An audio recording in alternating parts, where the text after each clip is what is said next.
Failure is a part of life. It's inescapable, but failure is only a loss if you don't learn anything from it. Most entrepreneurs have fallen in their lives, some more severely than others. However, those who make it to the pinnacle only do so by dusting themselves off and taking stock of what their failures have taught them. Instead of seeing a failure as an insurmountable setback, these business people see it as a learning experience and a guide to a different path. Here are top 11 tips on letting go of the past to becoming successful. 1. Use your failures to succeed. If it was easy, you wouldn't have failed. Your failure was likely the result of you doing something difficult, something new and challenging. Take a moment to be proud that you even attempted whatever led to the failure. Remind yourself of the honor that lives in that and be proud that you are doing something that is worth the potential to fail. Look back for motivation to get it right next time. 2. Track your progress and accomplishments. When we fail, it is very easy to feel like we are doomed to repeat our mistakes. The best way to shed that negative feeling is to track, via notebook, web browser or phone app, the tasks that you have finished daily. These tasks can include if you have exercised that day, how many items you have completed on your to-do list, or how you got approval on a project. 3. Mourn, then move on. I failed as an entrepreneur many times. I have found that being open about my failures with family and friends helps lift the burden and breathe new life into me. Ultimately, I have to make a decision to let it go and stay focused on the present and future. It just takes some time to process failure. Kind of like the stages of grief. Mourn the failure, then move on. 4. Don't dwell on past failures. Dwelling on past failures beyond the essential learning is a pure and simple waste of time. That is not the way to create success. Of course, we want to learn and change our behavior. After all, they say an apology without change is simply manipulation. So instead of dwelling on the past or pacifying the issue with a false sense of moving on, make a real pact with yourself and internalize the lesson. 5. Use mistakes to determine which way to go. Failures have a wonderful benefit of showing you what direction not to go, and we never stop learning from them. I find limitations, like failure, help really open up a clearer pathway forward, and when there seems to be a million possibilities, that really does help in navigating. It's like the game Battleship, each miss helps you close in better on your target. 6. Be excited to start anew.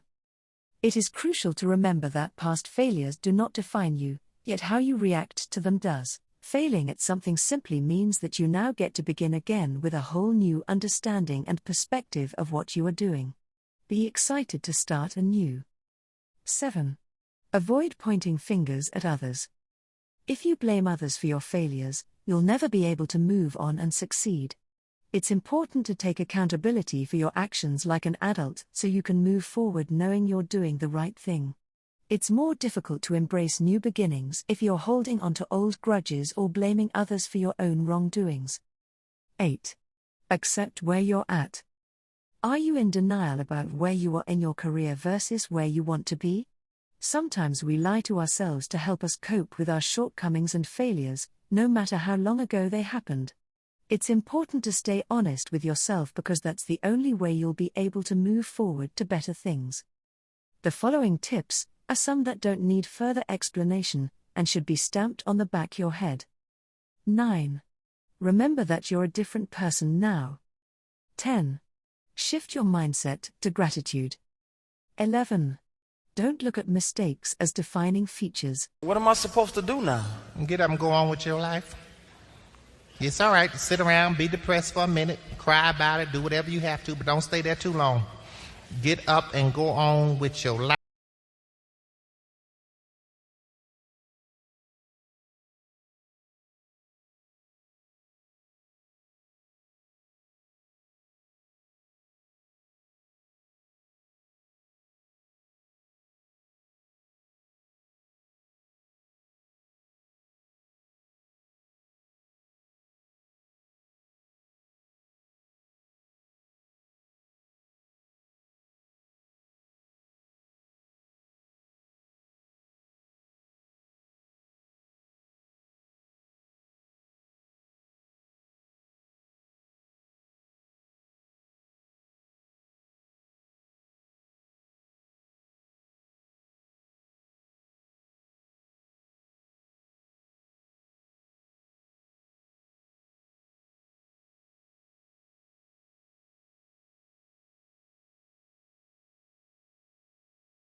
Your story is over, so that you don't keep trying to raise the dead.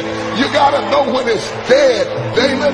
When your boy is dead, wash your face and have another baby. You got to know when it's over.